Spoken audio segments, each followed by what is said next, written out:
Our last speaker, Paul McNamara, is responsible for overseeing the technical management and delivery of the Williams Advanced Engineering's expanding range of projects in the automotive, motorsport, energy, defence and civil aerospace sectors. He will now speak on the challenges of vehicle electrification. Good morning, everybody. Very interesting couple of talks. I'm going to give you a bit more of an engineering perspective. So I'm an engineer. I've been an engineer all my career, working with cars, internal combustion engines. I've been at Williams about 3 years. Before that, I worked out in China for 4 years, working for Shanghai Automotive on putting cars into production in China. So I'm very much going to talk about what's this all about, how do we make these products happen, what's the difficulties with it. Williams, founded in 1977, 40 years old last year. The thing that's got us into electrification is Formula One with the kinetic energy recovery systems that were introduced back in 2009. At that time we had a Renault engine. The teams were allowed to do their own KERS, kinetic energy recovery, which meant essentially a battery, an electric motor and a control system that went into the car. 2014 the regulations changed. That had to come from the engine supplier themselves. We shifted to Mercedes. All of that came from Mercedes. We'd built up a large test facility, engineering facilities, etc. to handle all that. Formula E, out of that we got involved in Formula E. We supply all the batteries to the Formula E series. It's an electric race car series. We manufacture them on site at Grove, and we also operate the Jaguar team. If you ever watch that series, that's run by Williams out of, again, the site at Grove. So that's why we're into electrification. Why are we into the broader industry? Williams is essentially a completely independent team, so its revenue comes from 3 places. One, winnings, depending on your place in the previous season. Second, the income from sponsors, stickers on side of cars. Third, what we can do with advanced engineering, as we call it, to leverage the capabilities and facilities we have to earn money from that. So we are working with the automotive, military, healthcare sectors to use tech from Formula One, and electrification is one of the biggest areas for us. Right. That's Williams. So some old history, and I think this is really some great insights for us. So back in the 1880s, the car of the mass market was an electric car. It was not a petrol car. Up until 1911, the largest selling cars in the world were electric cars. And the reasons for that were simple. There was no petrol infrastructure, whereas in the cities there was already electric developed infrastructure. If you travel between cities, there were perfectly good railroads that did that for you, so that the cars of the day were mainly inter-urban transport. Range was therefore not a problem. The situation started to change as infrastructure started to change. Roads between the cities became more viable, petrol became available. Henry Ford came along and started to produce a very low cost, practical, reasonable internal combustion engine cars. There were also difficulties with the initial technology back then, because the internal combustion engines were noisy, smelly, difficult to start. The electric ones overcame all of that. So across the 1911 to 1920 period, it faded out. Internal combustion engines dominated. Electric cars disappeared into the background. We're now sort of coming forward again. We now have a second age of electric cars. For me, the 2 key players in this game that have made this happen are Nissan first. What they did was they're the first people to put a lithium-ion battery into a car, making it a sort of viable weight working. And then Tesla, who came along first with their first car to make electric cars a bit more sexy, a bit more accessible, and I think one of the previous speakers was talking, the initial efforts from most of the OEMs were not attractive cars. Tesla made it attractive, put cars out of there. That forced everybody else within the OEMs to bounce in and start doing something, and we had the situation that's been discussed in various talks. So what goes into an electric car? I'm going to talk about all these bits. And And I've used an exploded view of a Formula E car just for fun. But essentially what we've got is we've got a motor. So that's an electric motor. We've got an inverter. That's a little bit of power electronics that allows us to create a rotating field from a DC current into the motor. We have the battery that stores the energy, and we have a gearbox that sits on the back of the motor and transfers the torque to the wheel. So those in essence are the components that we're talking about in this move to electrification that are different to what we have in the current cars of today. Right, so a little bit of a discussion back to basics about gasoline versus electricity. So we all talk about power. It's kilowatts or horsepower. It's the rate of doing work, how quickly we can work, how fast the car's going to go, how much power we've got.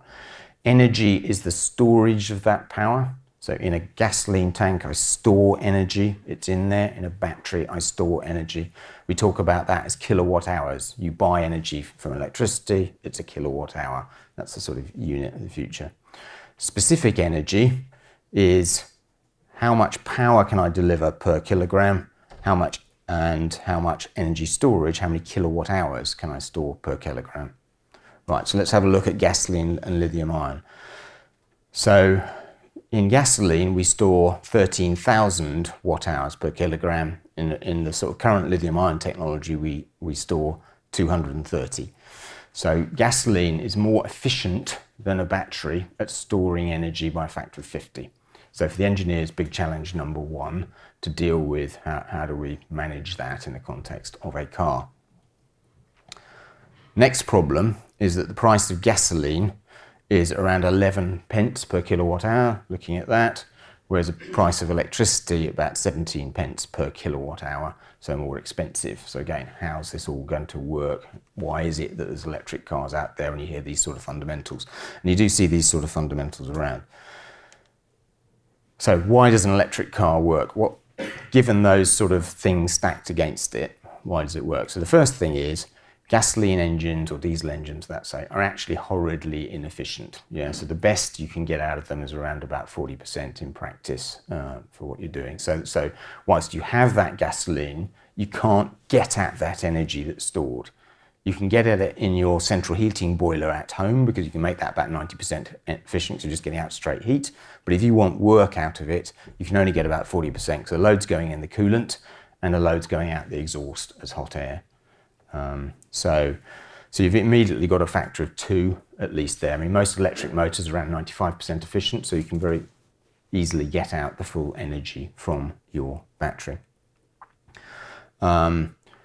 The other thing is electric motors are nice and light compared to the internal combustion engines and all their systems that we've had over the last 100 years or so, because not only does the engine go, the coolant radiator on the front goes, the exhaust system goes, moving fuel around the car goes, all of that goes, and that saves you a lot of weight because you're still left with this factor of 20 or so against you in terms of battery to petrol storage.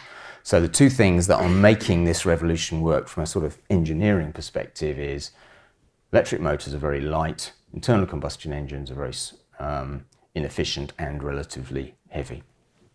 And we can get the numbers working much better for us. But you are still left with a challenge. The bottom line is you're trying to store energy in a much less efficient way in terms of weight.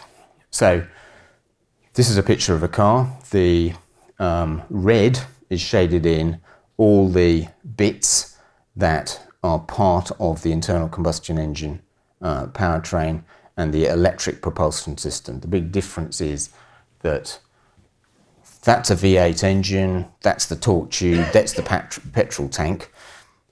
All of this is battery. What you can see a little bit there is motor. So we've had to substitute all that volume with battery. All of that blue battery. The energy storage is that little bit there, the fuel tank. So that's the sort of trend you're getting into. You're packaging battery in cars instead of all this internal combustion engine and all sorts of other stuff. A battery, what's it built up of? So the industry talks about cells, modules, and packs. So the cells generally come from China or Korea, and they are essentially becoming commoditized. So I have some 18650 cells here, picture on the left, and I have a pouch cell, which is the other sort of tech, which is, so these are lithium ion cells that get produced in factories. These are the sort of building blocks which OEMs and others work on. They get formed into a module, which is a way of engineering these together into a manageable block, typically somewhere between 50 and 100 of these, probably 10 to 20 of those in a module. And then they get formed up into a pack. So you've got sort of industrial processes dealing with the cell, industrial processes performing it into modules, and then putting it into a pack, which is very specific to the car. How does a lithium ion cell work? It's essentially got a lithium-based solvent in it, and it's moving lithium ions between the anode and the cathode. And a lot of the technology, as one of the previous people said, is actually in the coatings on the anodes and cathodes. People talk about NMC, the previous speaker talked about different ratios as that's changing. I've got a slide on it, but a lot of the tech is about chemical composition, which is coating on thin sheets of aluminium or copper, which are forming the anodes and the cathodes. Lithium ion cell was invented and first demonstrated in Oxford University. So now it's made all around the world. The only people making them in anger in the UK are Nissan up in Sunderland and a company right up in the north of Scotland called AGM. They're a small prototype supplier of cells, and the big players are China and Korea and Japan in making them through our British invention. That's my plug for more investment and industrialisation here. Cell formats, I've probably covered most of this. The cylindrical cell is the Tesla choice, so a lot of people know that from Tesla. People talk about 18650s. That means that it's 18 millimeters in diameter and 65 millimeters long. I'm not quite sure where the zero came from the back. At the end of that, there is a new move to a slightly bigger cell that will probably start to dominate, so-called 21700, which means it's 21 millimeter diameter and 70 millimeters long. So those tend to be good for quite high power type densities. You can cool them more easily.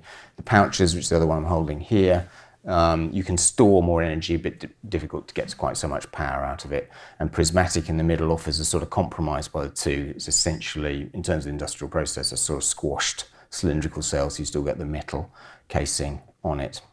When you're engineering a pack, you've got a choice, and Tesla are really interesting on this. So typically those small ones in a car, you'll have somewhere between 6,000 and 9,000 of those built up into your battery. So it's quite an exercise in putting it together. Now the interesting is the more of those you can put in, the more your energy storage goes up. So you've got a weight and a package problem with it, but it also helps you with the amount of power you can deliver. So the manufacturers, Tesla here, offering a choice of energy storages. So 60, this is a few years back, they've actually dropped the 60, 75, but you can currently buy it, I think, in 85 and 100 thing. And this is going to become the new 1.6 litre, 2 litre, 2.4 litre car of the future. So if you go down the pub, you want to talk about how cool your car is, how much storage have I got, I think is going to become the topic of the future.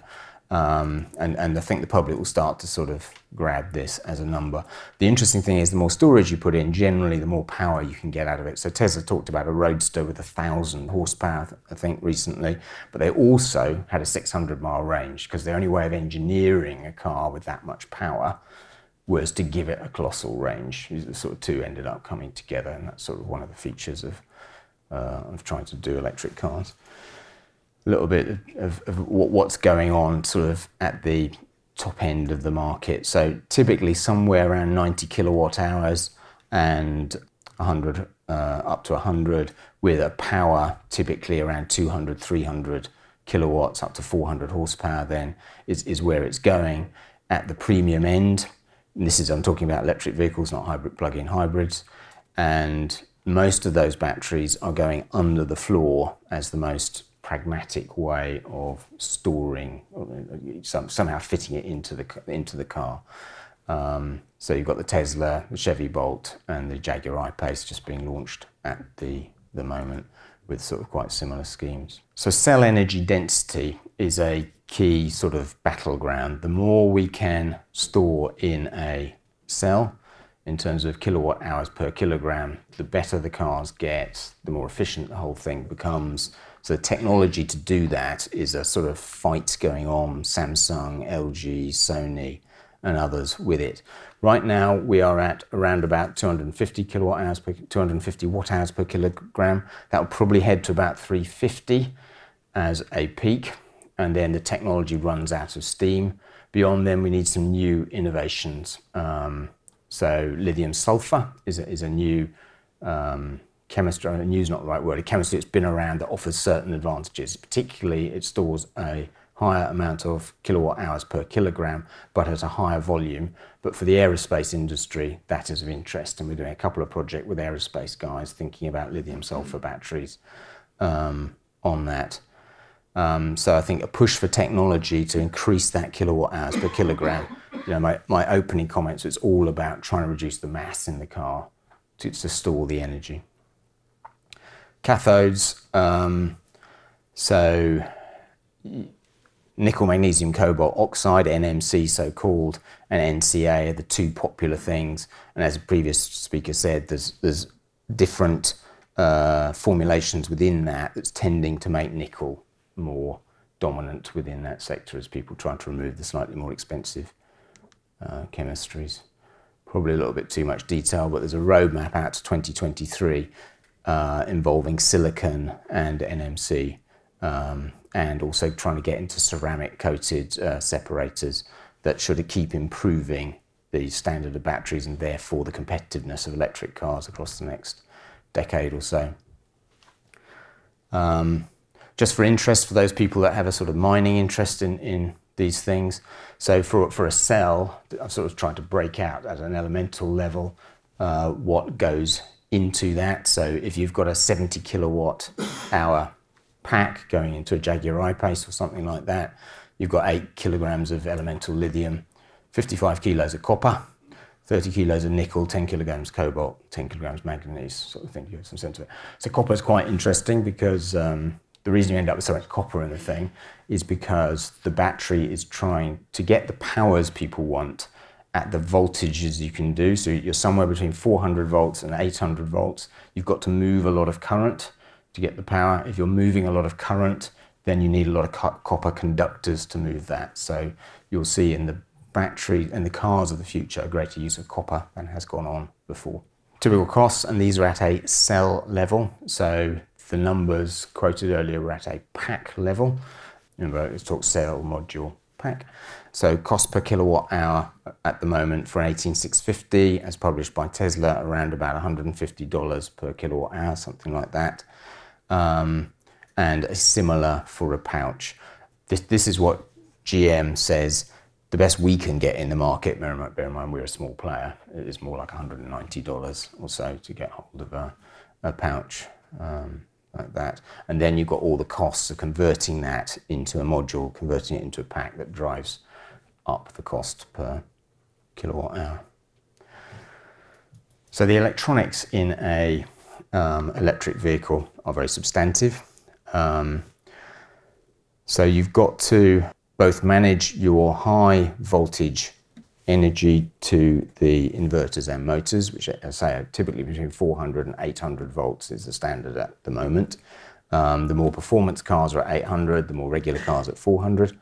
In order to run the rest of your car ancillaries, you still need 12 volts, so you end up with a DC-DC converter to take your 400 volt battery back down to 12. You also either are going in directly to your battery versus via some sort of controller, or you've got another DC-DC converter to deal with your plug-in point to your battery if you've not set. Most of the network is ChargeMojo can confirm at 400 volts at the moment, the charging system. So if you've got an 800 volt pack in there, you'll need another DC-DC converter to get it back up to 800. So a lot of power electronics in there as well. You need an onboard charger usually, because people do want to plug into the wall.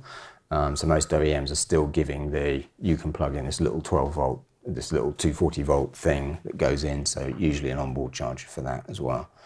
And all of that's got to come together. So people involved in power electronics manufacture will benefit from all of this. Electric machines. So that they're another key new component that are in there. So induction motors essentially mean that you just have copper windings on cast iron or steel. Permanent magnet motors means that one of the stator or the rotor is a permanent magnet involving the sort of rare earth elements.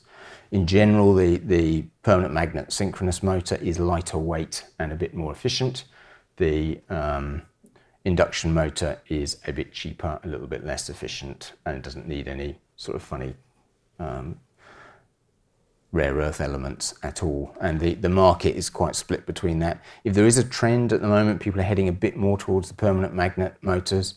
But I think my own guess, and it is nothing other than a guess, that as industrialization speeds up and we get more and more volume, I think the ease of producing induction motors for the mass market will probably mean that the number of induction motors will start to dominate. Detailed picture of a permanent magnet motor. Again, gives some sort of sense of where's all the materials in that, you know, for those interested in that. So steel at 35%, copper 20%, so another source of copper in the car, and then a number of rare earth elements. Induction motor, steel, a lot more copper at 39%. So inverters, this is the other power electronic component. So in taking a DC energy source and converting it into a motor, you have to have a bit of electronics in there, which is changing a steady flow of current into an alternating current in 3 phases. It's also what sort of governs the power going out of the motor and the speed from the motor. And you know, it looks like a printed circuit board in a box, essentially, when you look at it. Again, copper 25%, aluminium 40%, plastics, and generally some switches, which are the sort of the raw material of how these things work, which are essentially chips. Yeah. All right, charging infrastructure. Some general comments, not as detailed as the presentation we've just had from ChargeMaster. Generally, charging stations, I'm talking about the public ones, limited to 50 kilowatts. There's a bit of a push in the industry, and again, as a product guy, I'm much more interested in how can I produce a product that sort of looks and feels like a gasoline car today, so I can charge it quickly, I can have 200 or 300 miles range. You know, I agree with all the comments that's gone on before, as the market may well change, but if you're sat in the OEM space, I'm not an OEM, that's how I work with, your mindset is provide something that sort of does what cars do today. So 50 kilowatts, that will allow for most journeys, you know, you to charge within 20 minutes or so, something like that, and get 50 kilowatts. Well, if you get 50 kilowatts in an hour, you can get 20 kilowatts in 20 minutes or so. That allows you to press on with your journey, having stopped at a motorway station. But I think the trend's going to be for the capability of the power of the charging stations to increase. We can get more and more power into the batteries quickly, and that will mainly become an infrastructure requirement. I agree with the previous speakers from all our discussion with the National Grid. They're confident they can provide the electricity. There is no problem there. There's a great website, if anybody hasn't looked at it, called Grid Watch, and it instantaneously tells you where all our electricity is coming from at any given moment. And you know, there always seems to be plenty of capacity there. The coal-fired power stations are very rarely on. If you look at that, it's mainly from wind, nuclear, and gas. The difficulty is often seen to be local networks, as mentioned there, is can we get the power to all the houses and the local charging stations, not the ability to generate electricity in the first place. And the faster, more powerful we want these chargers. But there is a thinking, again, I agree with the previous speakers, that what will end up happening is a lot of these will go into existing petrol station forecourts in the end. You know, the model will continue, you'll get multi-fuel there. This is a European perspective on the deployment of stations. So that's 3.5 million stations across Europe by 2020. So yeah, a European view that the number of charging points is escalating very rapidly. Wireless charging. So from, again, an engineer's perspective, the question is, will the infrastructure develop enough that's needed? Because I've got to put an extra pad on the bottom of the car that looks something like this, yeah, that you drive over, and inductively the two things interconnect. So it's a bit of extra mass from the pad itself, and it's also an extra load of charging electronics to regulate what that's doing and put it in, and a third means of charging effectively in terms of what I've got there. So whether that really takes off or not, to be honest, very difficult to guess. There isn't a massive drive, I can say, to put that sort of stuff on the bottom of cars as standard at the moment. But you could imagine a world where that's there. All the car parking slots have one just under the floor. Then it would work. A summary of sort of observations from the engineering side of it. So I would say transport electrification being driven by the improved capability of the vehicles. You can go out there and buy cars now that essentially do what you want them to do. They are practical and commercially viable. But there's a load of other factors driving it: Dieselgate, urbanizations, and the availability of renewable electricity sources. Because it's very important that our electricity is renewably generated, or the whole thing doesn't work. You know, that's for sure, sort of thing. Yeah, because if you're generating electricity in the first place with a sort of 50% efficiency from the fuel you're using, you're better off just putting it in the cars straight away, sort of thing. So it is important that works, or else the CO2 benefit is not there. There is a pollution benefit, but not a CO2 benefit unless you're generating electricity renewable. The engineering challenge moves from power creation in internal combustion engine to energy storage. So the whole industry is moving much more towards energy storage. How can we store energy more effectively? Cost reduction driven by high adoption rates will make the cost competitive or better. Said in the previous presentation, we agree. The interaction of the vehicle with the charging infrastructure is a key part of the proposition and service. So you know, the OEMs can only survive and push it whilst there's charging infrastructure there, which should both be at home and out in the public world. And the numbers I have in my head is actually around 55% of the population don't have access to easy off-road home parking. So, you know, what is there in the public domain, I think, is going to be important.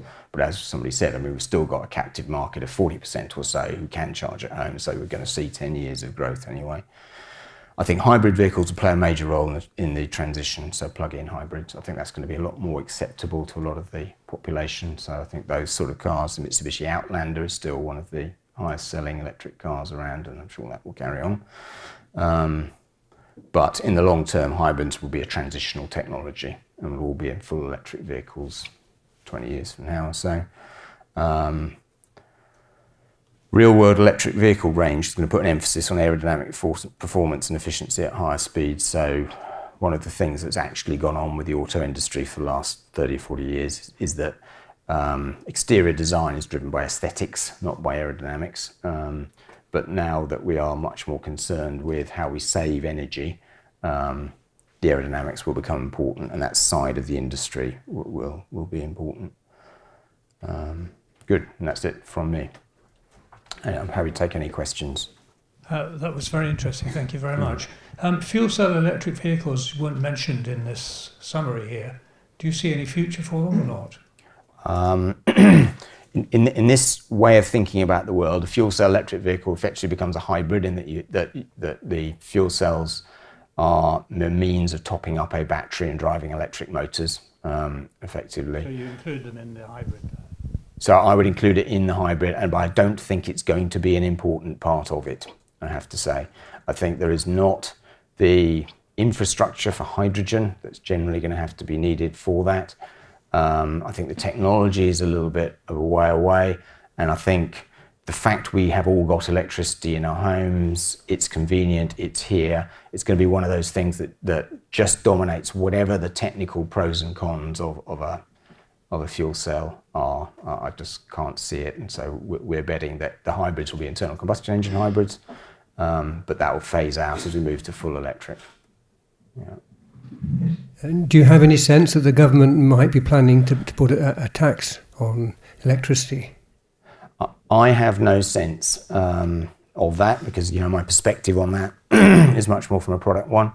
My guess is that there will have to be, in the end, just as an engineer working in the industry, I think there will have to be, because but that's probably a 20-year term event. Yeah, as again one of the other previous speakers said, I mean, one of the interesting things is the car park movement is an awful lot slower than the new sales movement, because you're obviously having to race that. And that's been one of the big problems, by the way, with the way the emissions regulations have worked over recent years, because we've been continually producing new, very low emissions cars, but because they're only feeding into the car park slowly, your total emissions of CO2 is being affected much, much more gradually. I had the pleasure of driving in an I-Pace a few weeks ago. What blew me away was the regenerative braking. And do you see a point where we'll be just having a single pedal driving experience, and if you can recapture through the regen pretty much all your power, because obviously you use power to accelerate and then you use that power or you recapture that, could it be a point where in effect you're continuously recharging absent the friction loss? Yeah, so that's an interesting point, so I'll sort of elaborate on that for everybody, because it helps sort of understanding. So the hybrid cars that don't have a plug-in point, the purpose of those cars is that I've got an electric motor and a battery on board, and exactly as we've said there, I capture all that braking energy. So I either have a clever control system on it so that when I hit the brake, actually the brakes aren't working, the electric motor's slowing me down and I'm grabbing all of that, or I'm on a sort of one pedal type system where I'm backing in and out. So that is why a non-plug-in hybrid is a good thing, and that improves your fuel economy a lot. You still have to deal with aerodynamic losses and rolling losses. So you're dealing with this huge waste of just chucking heat into brakes every time you brake, and you're getting that back, but you've still got your aerodynamic drag through the air, and you've still got your rolling resistance from your tyres and bearings and all that, which is where your energy goes. On to the point about single pedal driving, a number of the manufacturers are delivering their cars with sort of paddle wheels, and you can decide as you lift off how much the car slows on you. And the industry's view is over time people will get used to this sort of one pedal. And Nissan are trying to make a virtue of it with the latest Leaf. This one pedal driving, you have very strong braking as soon as you lift off an accelerator. You only need to occasionally go onto the brake if you're into more of an emergency stop situation. So I think that's... Can I just follow on with that question? Yeah. Do you ever see a point in the future where you'll never actually have to charge up your car, fill it up with energy, because it's already got, it comes fully fueled, and it can recreate its own energy, so it just is forever in the future? No, so there may be some misunderstanding there. So to keep the car going, it does have to have energy, because it's got losses from rolling resistance through the tyres and bearings, and it's got aerodynamic pushing through the air losses. So you cannot do that. That utopian view can come from the wireless charging idea. So if you do have pads in the road, and in your garage or on your, you can just get into just drive around and forget it, because every time you stop, through the wireless charging, it's doing it. Now, personally, as I said, I don't think that's very close, and I think people will be plugging in for quite a while. But you could get to a future where, whilst energy does have to come on, it's virtually invisible to the user. But that, we're talking a long way out. That's in the autonomous vehicle zone, I would say, of future.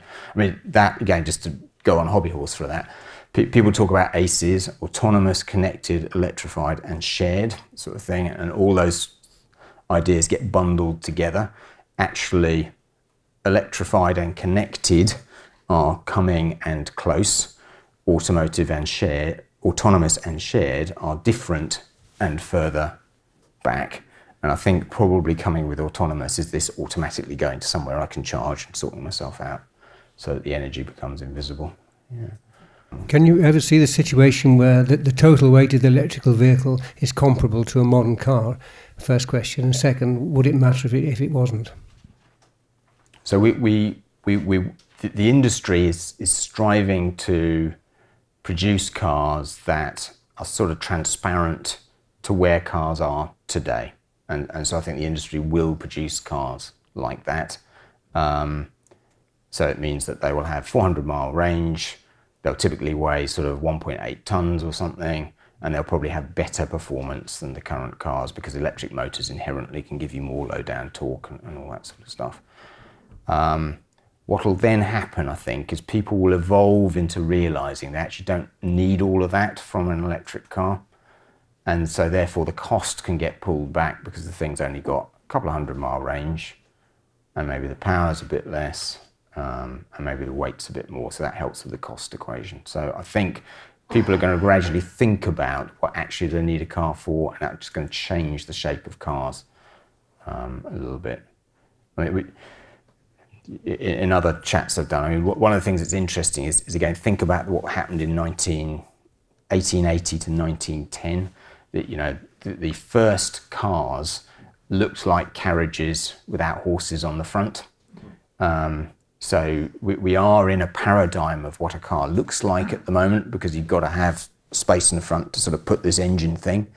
That's going to shift as gradually people understand that's sort of not necessary, and so I think cars will physically start to look different, and it will evolve. I'm not sure what that will be, but I'm confident it will be something different, because the engineering prerogative for the cars to look like that will no longer exist.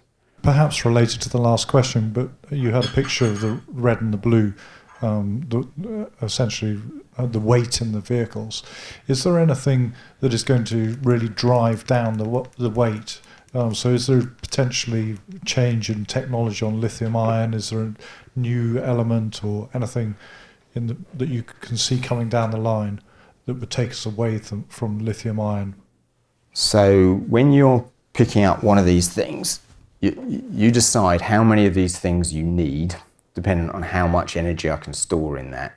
And the sad current reality is, because of how much I can get in one of those, that needs all of that. So if I could double what I have in that to deliver the same thing, then I don't need all of that. And that's the opportunity that the engineers are working with, and that's why it's so important what the cell manufacturers are doing.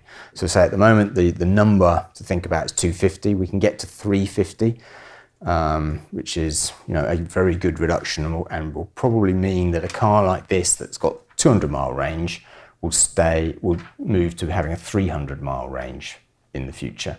That's probably what the industry will take from that gain. Beyond that, we can change the chemistry to get up to more like 400, so that'd be close to a doubling of where we are now, and then on up to 500. So one candidate is lithium sulfur, because its weight is better, but its volume is worse. So, but as I was saying about the horseless carriages, volume is something we can probably deal with in cars. If we start to think about how we package things differently, the cars have to have a slightly different shape. And we've already seen that. If you look at a Tesla, either of them, the S or the X, they are flipping big things, because they've had to fit in batteries to them. So I think our eye for what a car looks like will change a bit, and the volume will be dealt with, and so we'll get up to 400 or so. The other technology is so-called solid state. So coming out of various universities and research labs at the moment are people talking about not having a sort of gel-like electrolyte inside these things, but making it solid, and that promises up to 500 or 600, so heading towards 3 or so. But that's absolutely in the university. So we're interested in that because we've got to run electric motorsport batteries. So I think, again, the role of motorsport in sort of pulling out from universities things that might be promising, because in a motorsport environment we can store more energy for less mass, and that's the non-winning races. So there's a lot of push there. And in the Formula One current KERS packs, they are up at around about the early 300s, 340 or something, that are going in those packs, sort of trying to drive it. So there will be continual development. It's going to make the products much better, cheaper, more capable. Yeah. And last question. Yeah, so it was Paul Wares here. It was a question around the previous point, with not needing the engine in the front necessarily. But if you can map it into that last point about potentially halving the size of the battery, just how much can you get from the fuel efficiency, and what would, for the aerodynamics sort of side of it, what can you get from, sorry, not the fuel efficiency, the aerodynamic side, how much more can you get out of a car if it looked completely different? Yeah. So deal with the aerodynamics point then. So this is more trying to deal with the more realistic state of play that everybody goes down a motorway at 70 to 80 miles an hour, and at that point your aerodynamic drag's gone up a lot. So there's probably something like 15–20% to be had with very aerodynamic vehicles there. Now, is that practical, and how quickly that will happen? Because you've got length, so one of the easiest ways of making your car more, you'd go a bit longer, a bit thinner. Yeah. Formula One cars are very long things if you ever get to see one, sort of thing. So I think there's 10 or 15% there. So I think and the other thing is lightweight, because trying to get the whole car back to the previous weight is important. So we're going to see more use. So we've already seen the transition from steel to aluminium. We're going to have a transition going on to composites, carbon fibre. So that's the other big interest for Williams, is we're in the batteries and we're in the lightweight structures of cars that help compensate for the additional mass of the batteries. What was the first question in that? No, I think it was all around that. Yeah. One closing comment that I think is really interesting back in that history thing. So 1897 was the first ever recorded motorsport event where a load of people turned out on a racetrack to see some cars go round. 50,000 people near New York. Prize money for the day, I think, was $1,000, something like that. 7 entrants in 1897. 2 of them electric cars, 5 of them combustion engine cars. First place electric car, second place electric car. So that's the first recorded motorsport event, sort of thing. So we can see the trajectory returning. Okay. Thank you, Paul. Thank you.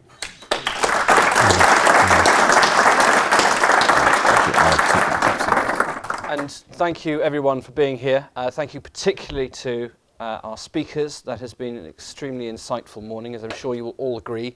A couple of points that I have certainly picked out from this is, one, it's the ease of use of the cars, and the habits of consumers now will be a major driver perhaps. Issues of safety, machine learning, what's going to happen with jobs and education amongst the people, and are we perhaps 20 years behind where we should be, given the whole carb issue that came out. The links between battery electric vehicles, fuel cell electric vehicles, what's the future for the national grid? Are we going to have private sector companies coming back in? And what about the second-hand market of cars? These are just some of the things that I have taken away, and it leads to a huge debate in the future. Thank you very much.